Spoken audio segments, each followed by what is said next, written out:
Good morning, everyone, and welcome to the second um, class in the series, the 2024 New Year, New Me series. Um, Sorry, I'm not home in my office. I am having like a mommy weekend. So I am currently doing this recording and this class from my hotel room. So please forgive the background. It's just all crazy stuff. Or if you hear walking, that's because I'm not home. So today's class is about debt reduction and debt management, which is a huge thing for me, or very important for me for a few reasons. My first time really working on my debt was when before we bought our current home, and I had a lot of credit card and hospital bills and things that went unpaid that would affect me being able to buy a house. So, clearing up my credit was really, really important for me and my family to purchase homes, and I mean, even to do things like buy a car. I mean, it's really, really important. So, that's what today's class is about. So, please bear with me as I figure out this technology thing. I only have one screen, so I hope I'm sharing everything right. So just bear with me one sec.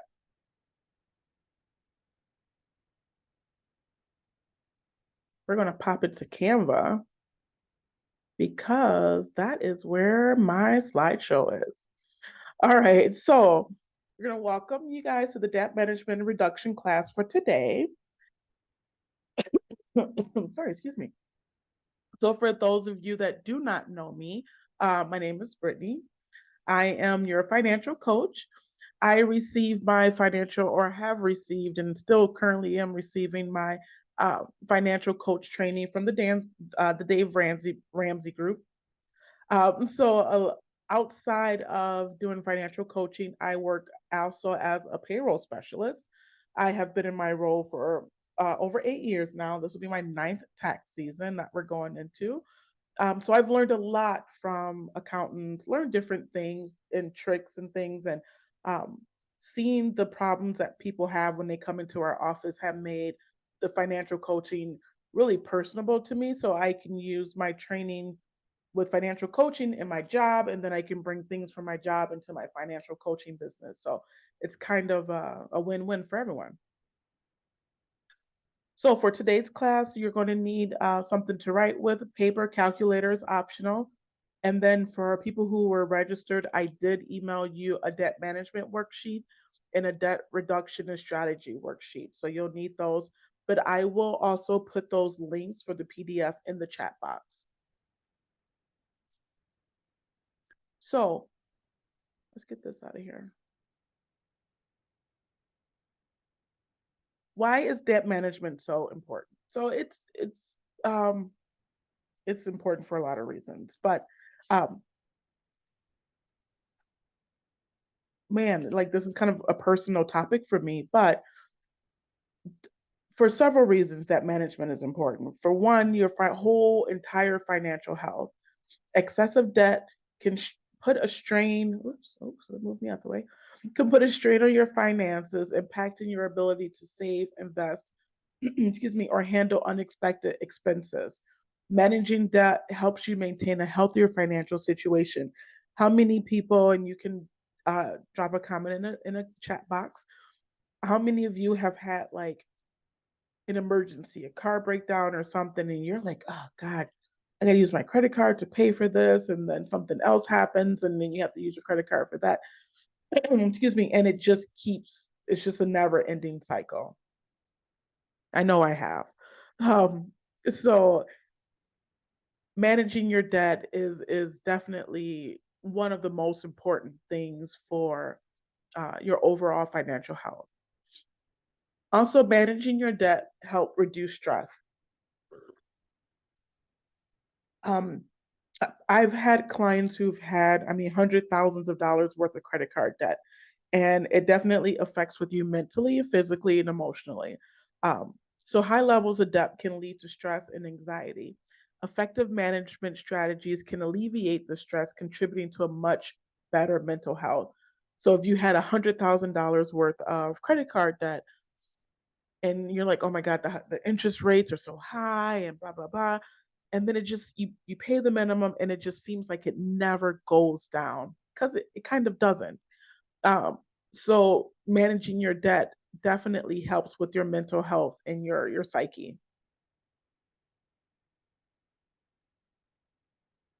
Okay, managing your debt can also help improve your credit score. Like I said earlier, I we were buying a house or we wanted to buy a house, and I had some things on my credit that needed to be paid. I paid those things down, excuse me, several months before we did financing for our house, and it popped our credit scores up very quickly and a lot too. So, poorly managing debt can positively impact your credit score. A good credit score opens doors for better loan terms, lower interest rates, and increased financial opportunities. If you have a decent credit score, when you do go get a loan for a house, a car, or whatever, your interest rate would tend to be lower. Okay. So, you'll see these credit cards that have, oh, you'll see these credit cards that have really high interest rates, and they have high interest rates because your credit is not um, that good. So when your credit score is low, your interest rates are going to be high. And then also when your credit score is low, your terms for your loan are just not good at all. So they'll make you either have shorter loan terms because you're considered high risk. So if you have a better credit score, you have better terms and interest rates. So interest savings, um, debt management is important because reducing the management debt means paying less in interest over time, kind of what we just said before. This frees up more money to put towards savings, investments, and other financial goals. So if you have low interest rates for your loans, your personal loans, your credit cards, whatever it is, and you have good credit, that means that okay, well my interest rate is lower, therefore you pay a lower amount every month, which will free up money for you to put towards other things. All right, so managing your debt also helps avoid difficulties and bankruptcy. um, Not me, but a client that I had, I don't know, around 30,000, let's say. It was a little bit more than that, but about $30,000 in student loans and some other miscellaneous debt that wasn't, that she had good terms. She didn't have high interest rates in her, at the time it was during COVID. So there was a pause on payments for student loans, and then the interest wasn't accruing. She filed for bankruptcy, which she was advised against, but she wanted to just wipe away the debt, and she filed for bankruptcy. Bankruptcy is like a huge um, red flag on uh, your credit life, if that's how you want to put it.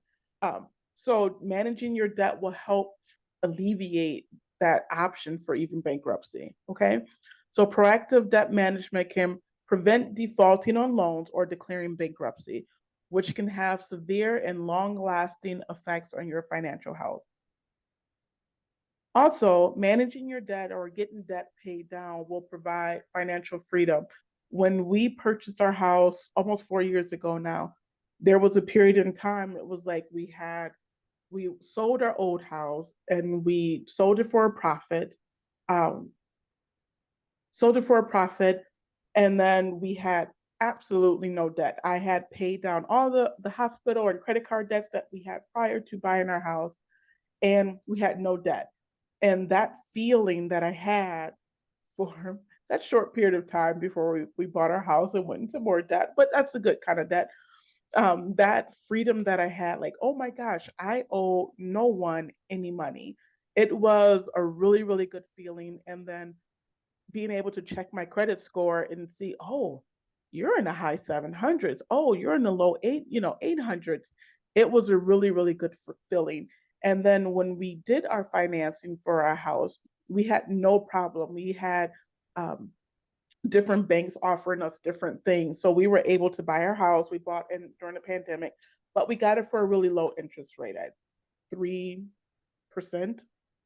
So, I mean, things like that, paying your debt down and just having that freedom. So, when you are ready to make that big purchase of a house, a car, a business, or a personal loan, or whatever it is, you can breathe and know that you have no problems. You'll have no problems doing that. So, being debt free or managing your debt effectively leads to financial freedom. It allows you to allocate funds towards your goal, whether that's saving for a house, starting a business, or planning for retirement. So I know a lot of us that are in here now are young and we're not thinking about retirement, but it is a good thing. And we talked about retirement uh, in our last class last week that we talked about budgeting. We talked about retirement, and that will be another thing we'll talk about in the next class too. But whatever your financial goals are, debt management is a big part of that. So, in essence, managing debt isn't just about paying it off, it's about strategically handling your financial obligations to build a stronger financial future. It involves making informed decisions, prioritizing payments, and adopting healthy financial habits to achieve and maintain financial stability. Sorry, I keep taking a drink here. I feel like my nose is getting stuffy. Okay, so let's talk about um, different types of debt. There's 5 different types of debt, and we'll talk about them here. Remember, for people who just joined, that we do make sure your cameras and your mics are muted. And if you have questions, drop them in the chat box, which should be open, and then we'll address them during the Q&A part of the class today.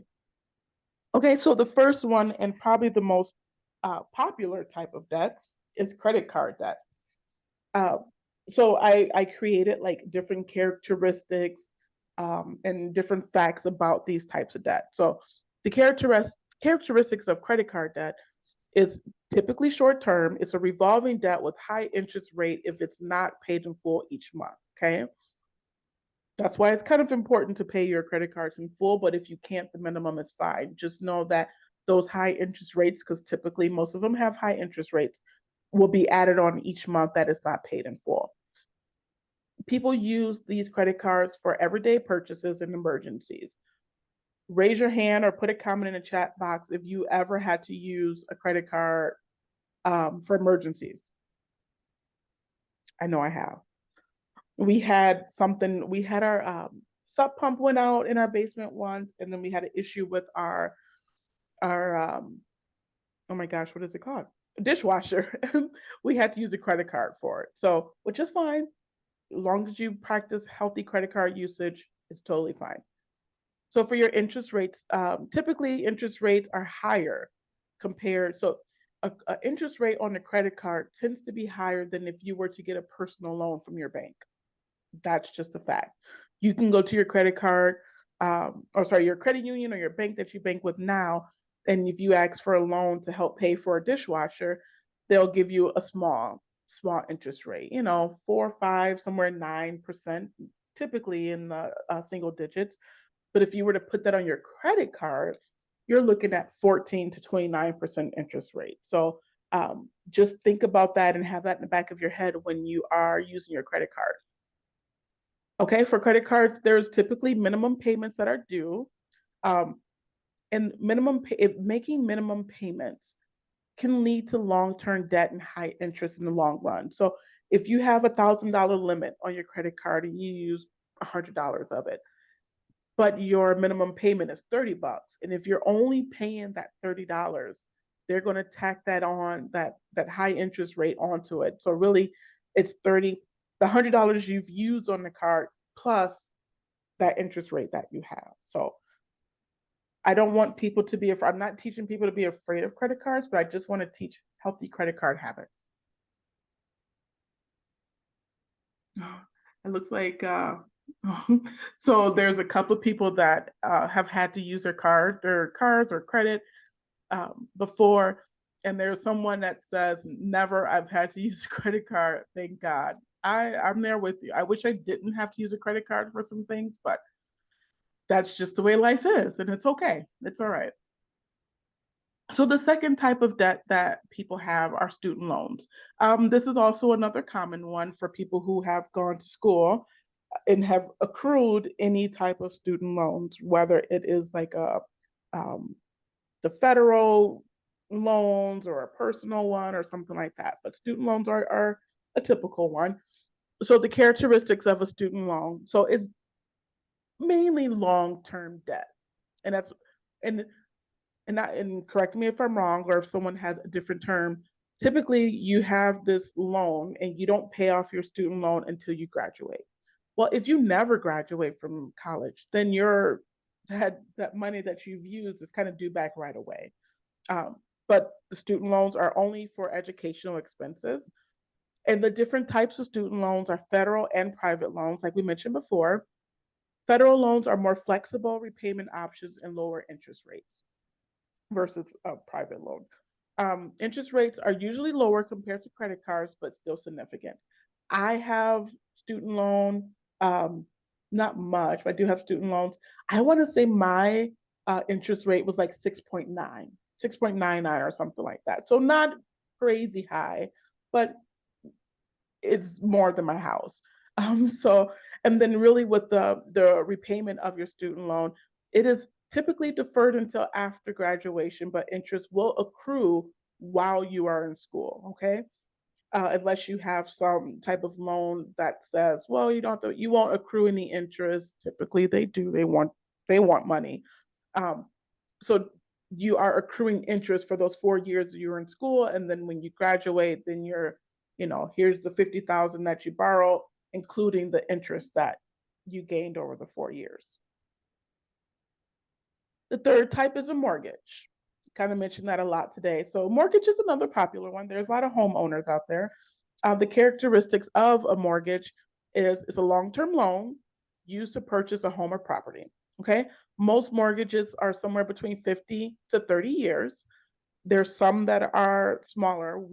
Our first purchase was a trailer, and the bank that we dealt with considered a trailer as like a RV or something, or like a car loan. So it was only 7 years. But if you're buying a normal home, it's somewhere between 15 and 30 years. Interest rates are typically lower compared to other types of debt due to the secured nature of the loan. Basically, your interest is lower with the house because if you don't pay your mortgage, they take your house. So it's a big, they can resell it and they'll have all this extra money. So if the bank takes your house, that's what they use as collateral. For the interest rates, they are typically, or your terms, I'm sorry, your term is fixed rate. And there's also adjustable rate mortgages, um, like I said, 15, 20, or 30 years. And defaulting on a mortgage can lead to foreclosure, resulting in the loss of property. A foreclosure stays on your credit for 7 years, if not a little bit longer, depending on what it is. But typically, it's 7 years. So that's not something that you would want to default on. And this is something that I work with my clients one on one with. If you do have issues paying your mortgage, there are things that you can do. So just kind of know that little tidbit there. Another very common one are car loans. How many of you, drop your comments in the chat box, have a car loan? I do. I do. I have a car. This is actually the very first vehicle I've ever had that I had to get a loan, um, which is okay. It was affordable. It gets me around. I love my car. So the characteristics of a car loan is an installment loan used to finance the purchase of a vehicle. The interest rates vary based on credit history and loan terms. So for a car, also for a mortgage, they look at your credit history and your credit score. That's why it's really important to monitor those two things. The terms for a car loan are shorter than mortgages, ranging 3 to 7 years. I don't I have I don't know anyone that's had a car loan for 3 years. That's pretty short. Those must be really high payments, but YOLO, I guess. The car serves as collateral. So just like your house, if you default on your car payment, they will repossess your car. Okay. So your house goes into foreclosure, your car will get repossessed, and then the bank owns your car. Same thing with the bank will own your house if you go into foreclosure. Um, oh, Failure to make payments can result in repossession. Someone said, I sort of have a car loan. How do you sort of have a loan on your car? Please explain that. And then someone said they don't have a car loan. Good for you. I'm almost there. I am this close to paying off my car loan. My goal for this first quarter of 2024 is to pay my car completely off, so I have no more car note. As I mentioned in our last class, I no longer have a phone payment. Most people have to pay their phones are really expensive first. Let's say that first. And you have to make an installment payment on your phone. I no longer have a phone payment, which is really, really nice. So I want to have no car payment. So those two things are kind of big to not have anymore. And then I'm going to continue to put the money that I was paying for my car away, but now I'm going to save it for retirement and paying off debt. Just paid off. Well, congrats. That's a good thing. It was a loan through a loved one, not an institution. Does that count? Well, you're still making payments on that. So yes, it's not a loan that's accruing interest, but yeah, it's still a loan. And it's not being counted against your credit score. So I guess you're kind of that special one, the golden child. So good for you. Good for you.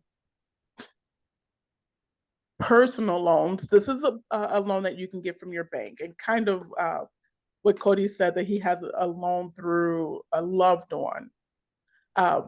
So these are unsecured loans used for various purchases like debt consolidation, home improvement, or emergencies. Interest rates are varied based on credit worthiness and can be higher than some secured loans. Maybe. Repayment terms are shorter than mortgages. So if you get a personal loan from, I don't know, your credit union for $10,000, your loan repayment is not going to be 15 to 30 years. Okay. Most banks, I know I've taken out several personal loans and they didn't give me a term. They just said, hey, this is your monthly payment, just pay it off. This is your interest. Whenever you pay it, you pay it. So if you're going through your bank or your credit union, they typically won't give you a time limit when you have to pay that money back. I have had a car loan in the past and realized I paid double for the automotive. So you paid double your car note? Is that what you're saying? I mean, that's kind of cool. I don't pay double my car note, but I do pay somewhere between $50 and $100 more a month, so I can cut my term with my car in half, or not in half, or take some years off. And I do the same thing with my mortgage. I think the highest I haven't paid double my mortgage because that's pretty cool, but same thing. I've paid somewhere between $100 to $200 more per month towards my mortgage to help get that time down. My mortgage, and this is kind of a cool thing for homeowners. I don't know who you guys bank with, but my mortgage company, because I make payments online, has a calculator on the website that states if I were to pay $10 more a month towards my mortgage, I could knock 2 years off of my 30-year term. So that's something to think about. If you pay your mortgage online, see if your bank has a cool thing like that, to see like, oh, if I pay an extra $10, $15 a month, I can knock a year or two off my mortgage. So that's a goal, a financial goal of mine, to be able to knock some years off my mortgage. Not the interest loan was so high, it cost me to offer. Yeah, the interest loan.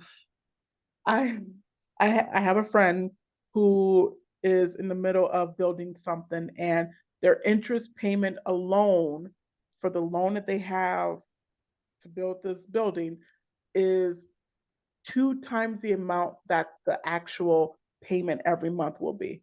It's ridiculous if you ask me, but that's how banks make their money. So each type of debt comes with its own terms, interest rates, and implications for financial health. Managing these debts effectively involves understanding the terms, prioritizing payments, and creating a strategy to pay off debt strategically. Often starting with, I think I hear someone. Grace? Yeah. Hi. I have a way too. Cody, can you mute your mic, please? Yeah, sorry. Hang on, Stephanie. Sorry, Cody just wanted to be a part of the recording today. So, um, sorry, where was I? Oh, managing these debts effectively involves understanding the terms, prioritizing payments, and creating a strategy to pay off debt strategically, often starting with high interest debts while maintaining payments on others. So, we'll talk a little bit more about that today. So, we're going to do a quick activity. So, so some of you that joined late, there were a couple of things that I said that you would need for today's class. One thing would be a pen or a pencil, something to write with, and then something to write on, and a calculator if you would need so. Calculator is not mandatory, but if you want to do quick configurations in your head, you will need a calculator. And for people who pre-registered, I did email you a couple of forms. I emailed you a form called Debt Reduction and Strategy Worksheet that I created. And then I sent another form called Creating Your Own Debt Profile. And we're going to be doing all of those together. Well, I'll be talking you through it today. So, what I want you to do right now is I want you to take a couple of seconds. If you have any debt, maybe you do, maybe you don't, but that's what this class is about today. I want you to list your debts on a sheet of paper, just very roughly. I don't want you looking at any accounts online or on your phone or anything. Just what you know in your head. List all of your debts, even if it's home, personal, um, car, ATV, whatever kind of debt you have. Include your balances. So if you owe $3,000 on that card or whatever it is, write that down. If you happen to know your interest rates, write that down too. And if you know what your minimum per month payments are. So I'll give you a few minutes to write that down. I am going to take a sip of tea because I am losing my voice for some reason.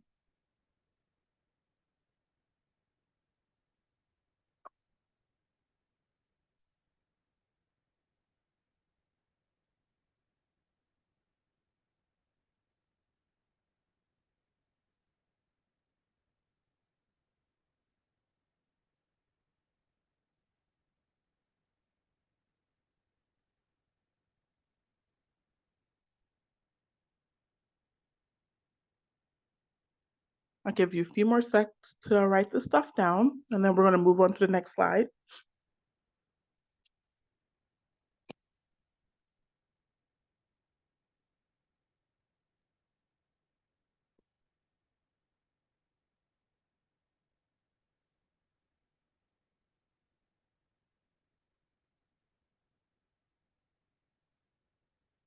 All right. Drop in the chat box. Was that a difficult thing to do? Was to write down your debts and all that information and go along with it? I know if someone said, "Hey, down all your debt, your interest rate, your minimum payments, and the balances due," I would be like, no, I can't do that. But I want you to share with me in the chat box how that made you feel just writing that down.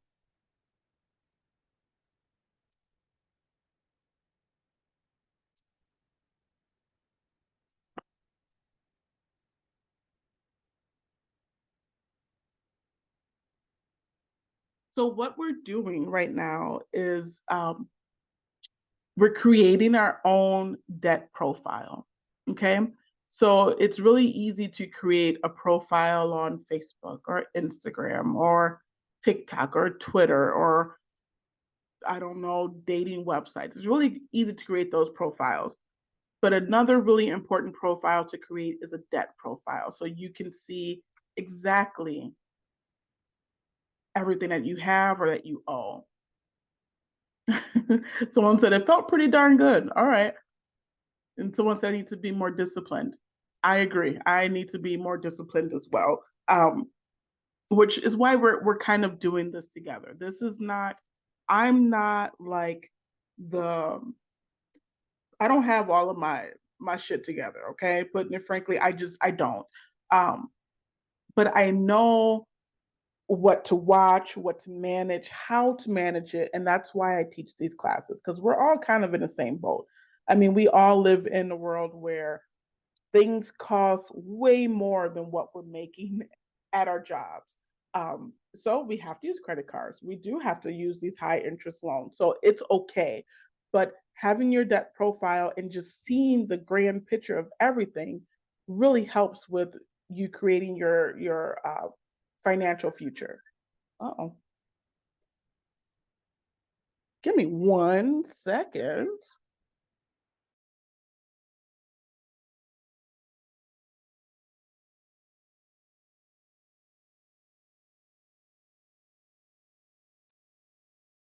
It was my daughter calling me, and all of my devices are ringing.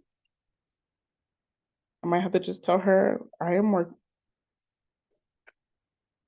My daughter has my old phone, and she likes to call, and she doesn't realize that I'm working right now. But super cute. She's 7 years old. She's amazing. So this debt profile is going to help you break down exactly what you owe. And I'm going to go to the next slide and show you what a completed debt profile looks like. Excuse me. So this is an example of a debt profile. Okay. So this person owes $300,000 in debt, which sounds like a big scary number, but if you think about a house, a car, I mean, the average house costs somewhere 200 and something, not $1,000. So this number is not super far off. Okay. So this person owes $105,000 on their house. They have $90,000 in credit card loans, a $75,000 student loan debt, and a $30,000 car loan debt. Okay. They listed over here what their interest rates are. So the mortgage interest rate is 6.5%, credit card is 24.99%. Excuse me, student loan is 2%, and then their car loan is 9%. Okay.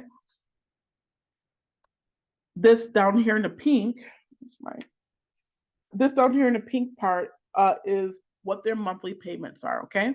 So their mortgage is about $1,800 a month. Credit card is $1,100 a month. Student loan, they have to pay a little bit over $1,000, and car loan is about $1,100 a month.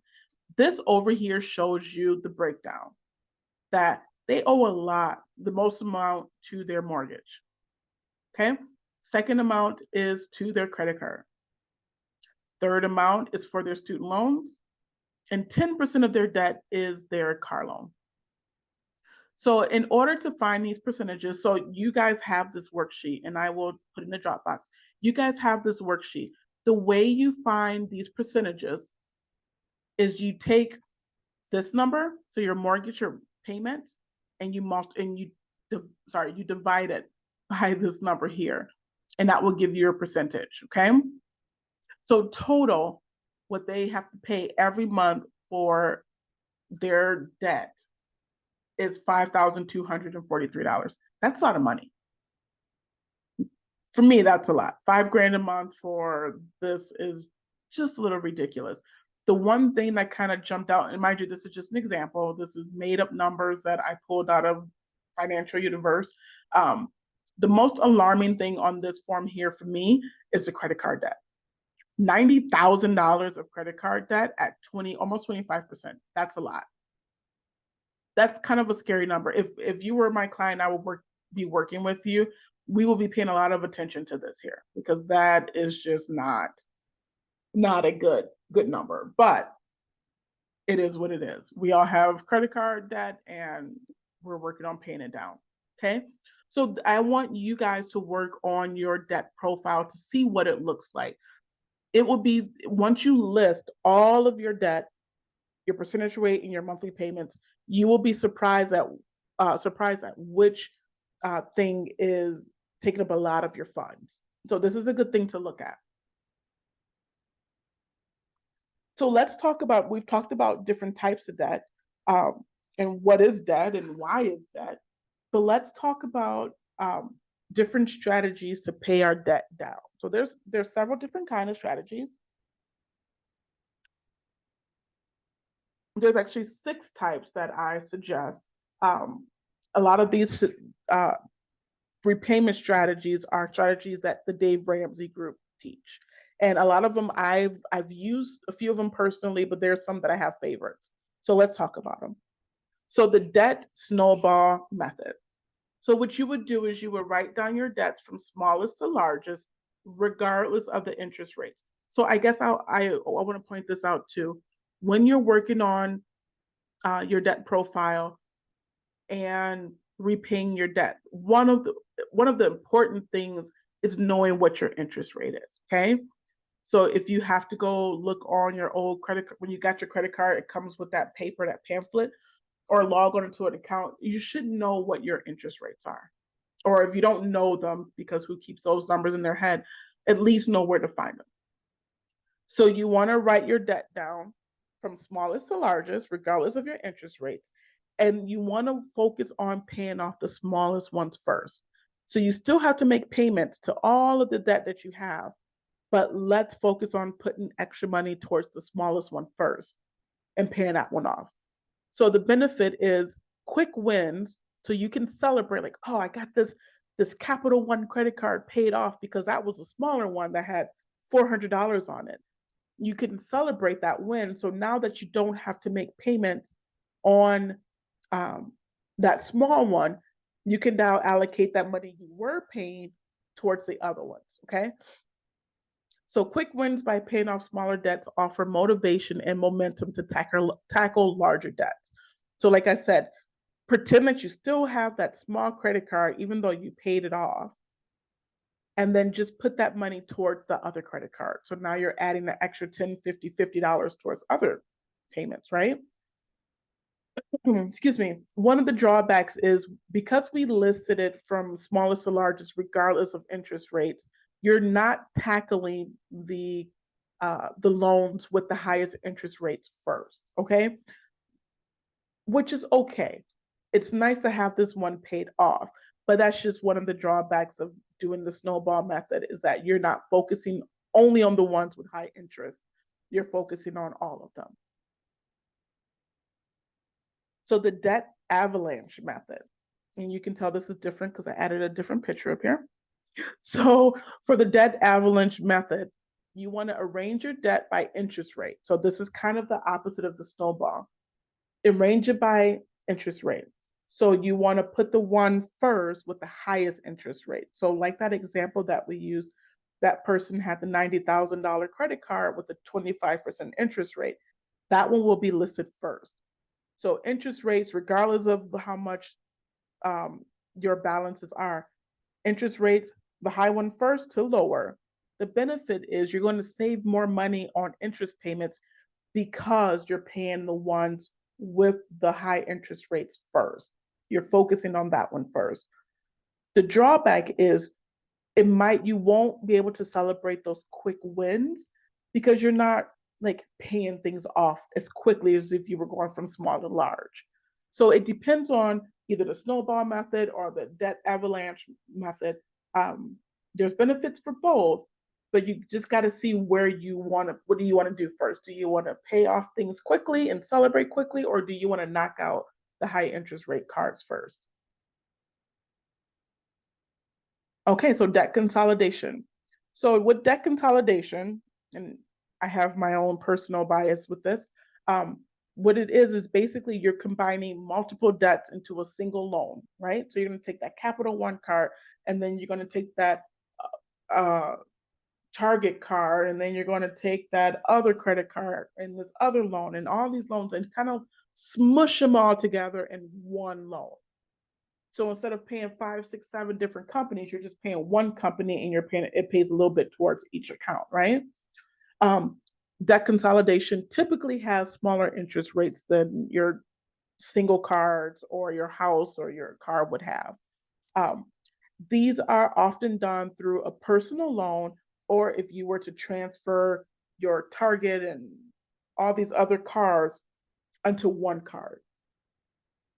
So let me kind of back up. So if you have 5 credit cards and you're like, oh, this is just too much going on, but this place will offer you a card with a low interest rate, you can transfer all of these balances to that one card and just pay off that one card.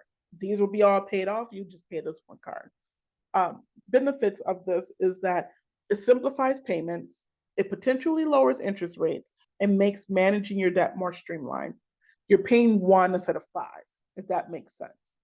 The drawbacks is that you would typically have to have good credit to qualify for a low interest debt consolidation loan. So we have my husband and I, we bank at a credit union. They offered us a credit card with really good interest rate.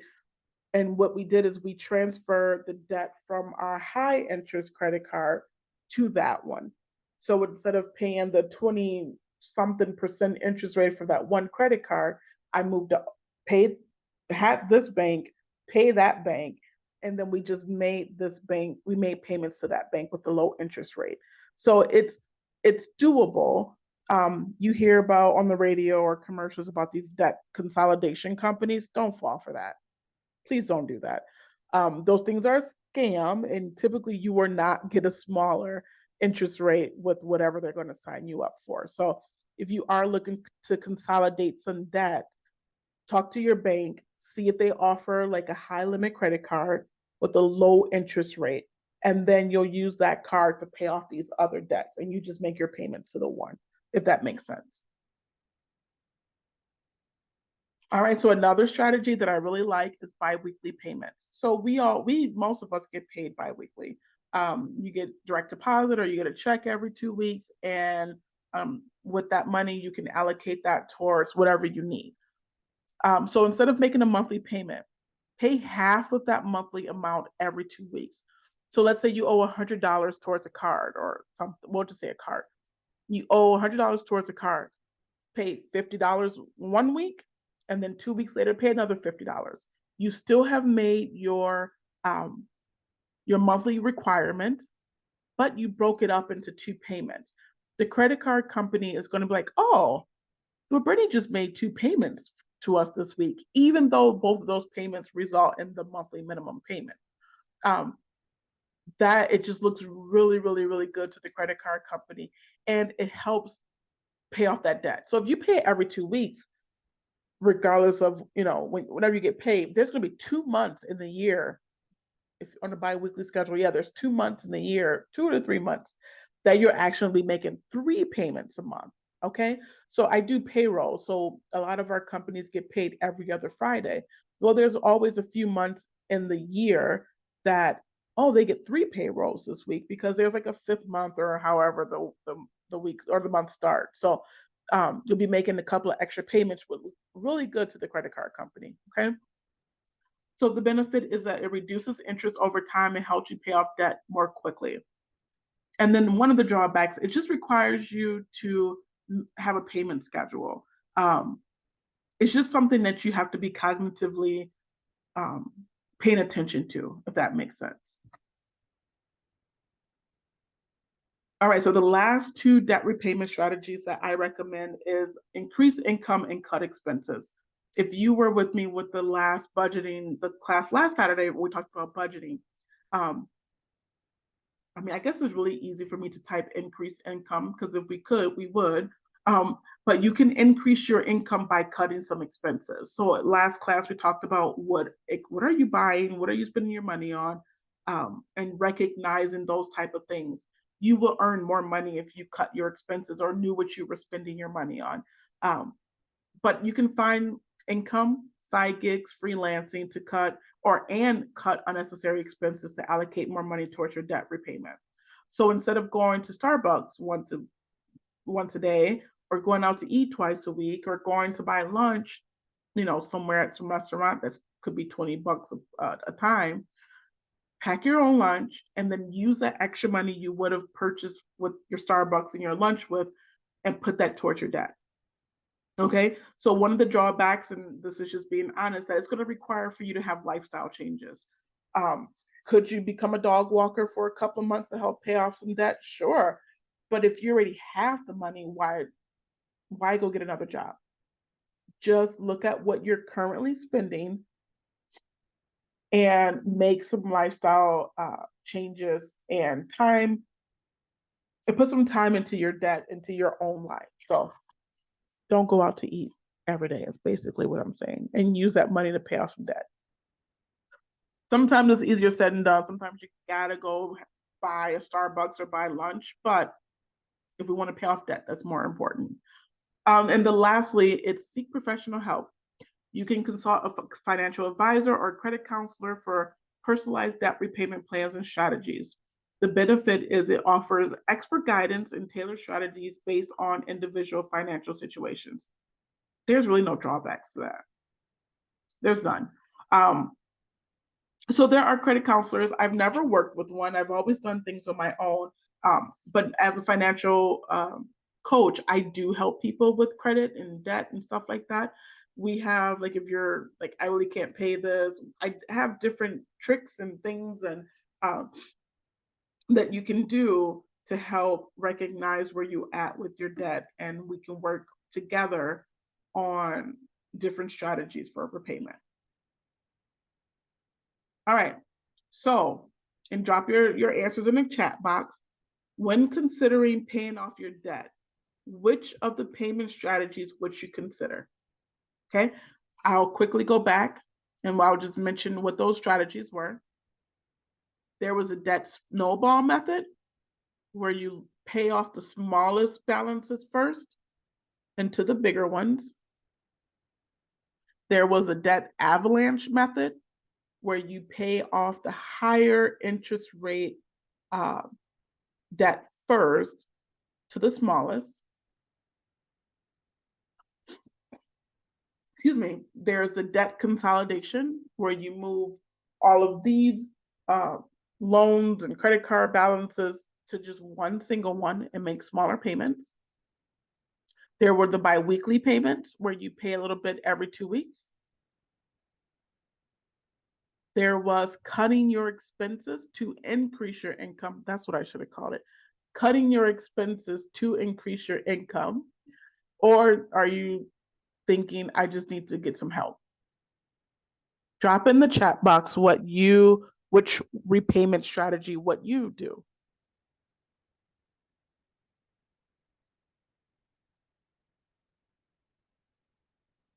All right, so we are going to have a couple more things before we're done. What time is it? We have a couple more things. We have about 15 minutes. Debt snowball, increase income while cutting expenses while also needing personal help. I'm right there with you. I would suggest for a lot of people that are just starting off to start with the debt snowball and go from there. It'll be nice to see those little small wins, pay off that little tiny one first. And then if you're like, well, this is taking too long, or I want to tackle this high interest rate credit card, then you can move on to a different strategy. But I would always suggest that people start off with the debt snowball. Okay, so I emailed everyone who registered. This is the debt reduction and strategy worksheet, okay? Did I don't know, I didn't. Okay. So this worksheet helps you create a financial goal or your debt goal, right? With this worksheet, you will list the debt that you have, kind of what I asked you to do with the first activity. Write all your debt down, how much you owe them, your interest rate, your minimum payments, and then your current payment. So minimum payment is what the bank is requiring you to pay every month. And your current payment, if you're not paying this amount, the minimum payment, how much are you paying? Okay, so those two are two very different things. And if your minimum payment and your current payment are the same, put the number on here twice. Some people pay a little bit less than the minimum and some people pay more. So it's nice to know what the minimum payment is and then what you're actually paying. Down here is which repayment strategy are you going to try? So you can print, if you want to print this, you can print several different copies. You can print a copy to do the snowball method. And then if you're a couple months later, you're like, well, now I want to try the avalanche. Oh my gosh, I can't talk. The avalanche method, then you will have a clean sheet for that, okay? So there at the bottom left side, you can just write or check which strategy you're going to try. Excuse me, here you are going to list your total debt. So like that example from the other slide said 300,000, this is what yours will look like. And then you're going to write your goal. You want to become, and this for me is very important. It's important to have a goal because if we don't, then why are we doing this? Like, what is the point? What is your goal? Your goal should be to become debt free. And if that is your goal, and you can write a different goal underneath, if you would like, I want you to put a timeline on it. If you don't reach that goal or that timeline, it's okay. It's okay. But you're working to reach your debt freeness by that certain time. If it doesn't happen, then we need to go back and look at what we've been doing, look at our expenses, look at all of our spending. Have we been buying? Did we pay off a couple of credit cards and now we're like, oh, I have extra money, I'm going to go spend? Why didn't you reach that, your debt freeness by that certain timeline? So revisit this. This is going to be something that's going to be ongoing for a long time. Doing this worksheet, just doing it once, and then it's not a solve all, cure all type of thing. Okay. Paying off your debt and working on your debt management is a lifelong thing. But once you get used to it, it'll be like second nature. Excuse me. Personally, what I do is every time I get a paycheck, every penny on my paycheck is accounted for. There's not one penny that comes out of my check that I don't know where it went. Okay. So I get a check, I get a physical check. I don't get direct deposit.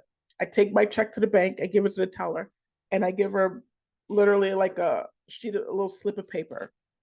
And I said, okay, this check is, let's say $500. This check is $500. This much goes in my mortgage account, this much goes into my car account, this much goes into saving, this much goes into groceries, because I have a grocery account, this much goes into my transportation account, this much goes into what else we have? A medical one for my dog. I can't think, I think that's it. Oh, and utilities and stuff like that. And then I give myself an allowance. I give myself cash, basically. That way, when I do want to go out to eat or I need to run a Hobby Lobby or wherever the case is, I'm going to use the cash in my pocket instead of swiping. Because if you go to Hobby Lobby to get this one thing that you needed, you swipe your card, and then like, well, I might as well run to Walgreens and grab the other thing that I need, and you swipe again. While I'm out, I'm kind of hungry. Then you go to a restaurant, I'm going to swipe again. If you continue to swipe, it's so easy to do this because you don't see the money actually leaving, you know? But if you have cash in your pocket or your wallet and you pay $20 for your item and then you look and you're like, oh crap, now I only have 40. All right, I need to stop spending. So it's a visual representation of where your money is going because you had $60 in your pocket. Now you only have 40. Guess I'm not going to go to Walgreens. Guess I'm not going to go to the restaurant. So paying yourself or giving yourself an allowance is a really good brain training method to help you with your spending. And then I left a spot here on the form for you to write additional notes and comments to yourself. Okay. So the next thing that we're going to talk about, this is the last thing that we're going to talk about for this class, is creating your own budget with debt repayment. So the last class we talked about creating your own budget and you have all the tools there. If you do not have that information, leave me a comment in the chat box and then I will make sure to get some information to you. So if you're creating your own budget, so we created our budget last class, but now we're going to consider debt repayment within that budget. So in order to do so, you'll need to determine your income, list all expenses, and that's including your debt, so your credit card, your car loan, your mortgages, whatever. Excuse me. You need to track your spending, set goals. I should have made that one bold and made it like pop with fireworks because that's important. Set goals with everything you do. Set your goals. Allocate income to expenses. So like I said, I take a little bit out of each check and put it towards all these accounts. I am telling my money where to go. So I am also allocating some of my income towards expenses. And then while you're working on this newfound budget, you're going to have to adjust and balance it all the time. All the time. The budget that you create for yourself for 2024 may not be the budget that you're going to need for 2025. Okay. So you always need to adjust, review, and balance everything out. And that kind of goes with the next one, track and review it. So you start your budget, it's January. We're doing our budget. Here comes February. Let's track it. Are we on track? Has my income changed? Has my spending changed? Has any of my debt been reduced? Have I paid off any credit cards that I can now remove from my budget? So you always need to track and review your budget. And one of the important things, probably the most important thing with doing all of this, is staying committed. Staying committed and being flexible with your now changing life, because doing your budget and paying off your debt is not an easy thing to do. There's going to be tears. I know for me, there were tears. I was like, well, how could I have spent all this money on this stupid stuff and now I got to pay it off and blah, blah, blah. But staying committed and being flexible and going, okay, Britt, I know your goal was to pay off one credit card in January. I didn't do that. So let's make that February's goal. So just be flexible and give yourself compassion. Okay. So you need to prioritize your debt repayment. You also need to have a place to live. So basically managing your finances is something you should just prioritize in your life, period. Just as important as weight loss and education is for people, your financial health is just as important. If you don't have a financial healthy lifestyle, then it's going to cause a lot of problems down the line. You won't be able to pay your mortgage or your rent, and then your car gets repossessed, and it's a lot. Okay. Create a debt repayment category in your budget. So like I said, I have one for groceries and utilities and mortgage and everything. I can have one that says debt or credit cards or whatever the case is. And then when I get when I get my check, I can just put a little bit into that account every pay period and then use that money to pay off my debt. Make adjustments to accommodate debt repayment. So cutting discretionary spending. We talked about discretionary spending last week. So subscriptions to, I don't know, a magazine or going out to eat or going to a movies. Maybe we don't do that as much right now for, let's say, a half a year or a year. So we can kind of get to our debt freeness sooner. Monitor and review regularly. I said we have to check and track our budget every month. Do your budget for January, and then when February comes around, maybe something's different. Maybe you got a raise or a bonus, or you paid off a card, or you got another card or something, but monitor everything regularly. And that's also check your credit card statements, your debit card statements. All of that is really important too. Automate payments. Personally, I don't like to automate payments. I don't like anything automatically come out of my account.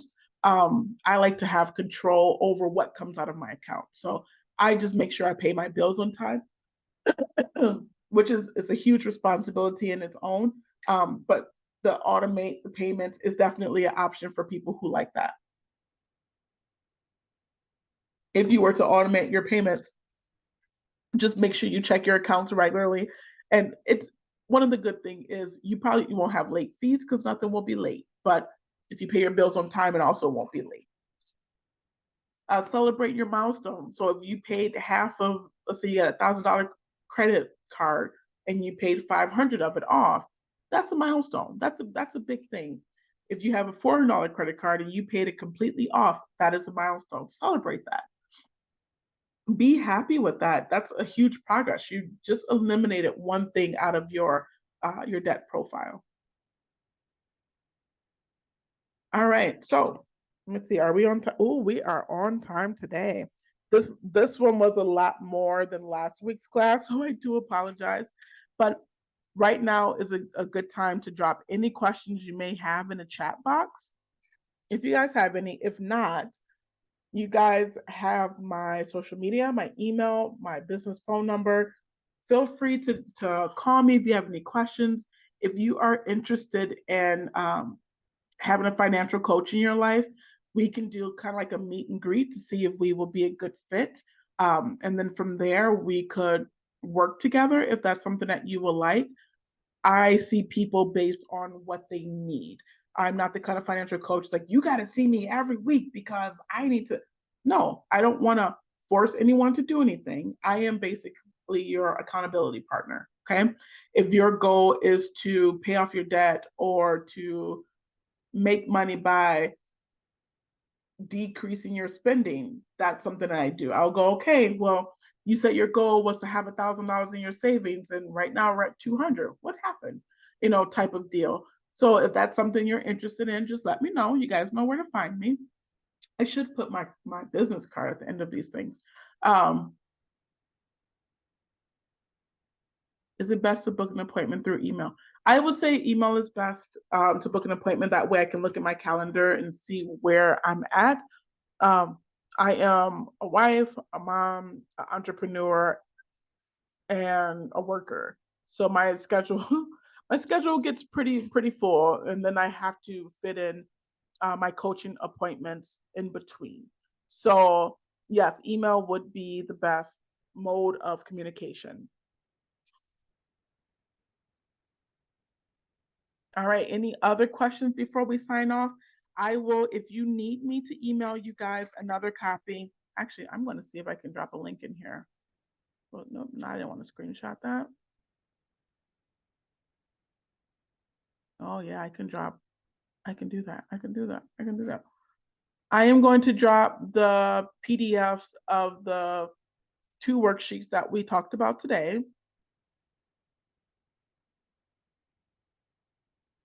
Creating your own debt profile. All right, so I just sent creating your own debt profile into the chat box, so you can download that before we log off. And there was one more.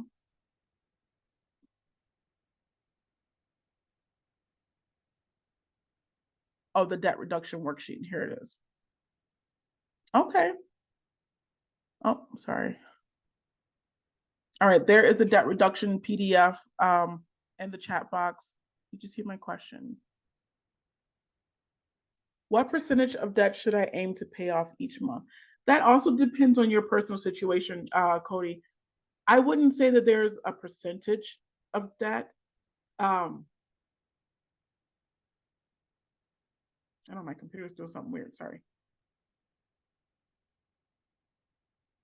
What the heck, hold on, give me 1 second, sorry.